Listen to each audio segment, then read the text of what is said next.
Hi, my name's Seth Alvo, and I've been working in the field of car audio and mobile electronics for over 8 years. I've installed everything from navigation systems to full car stereo systems, remote starters, alarms, and beyond. To learn more, visit our website at www.movingon.com. Today I'm going to be sharing with you my knowledge on car audio and mobile electronics.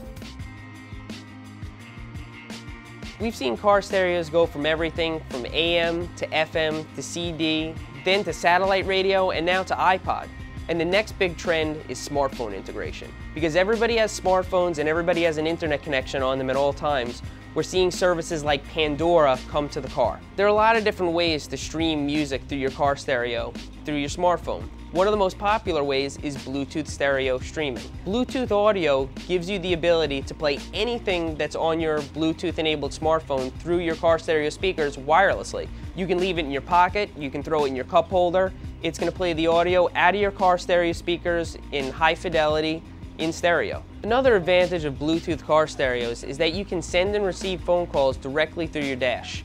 You get a phone call, you're listening to music, the sound's going to cut out, you're going to see the name of the person on the screen, press the phone button, and you start talking.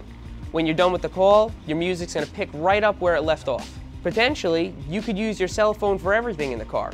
You could play your favorite Pandora radio station from the cell phone, a phone call comes in to the cell phone, and then the car stereo takes over for the phone call. So really, it's moved from the car stereo to iPods, smartphones, and portable media. And the car stereos give you a way to input that into your car.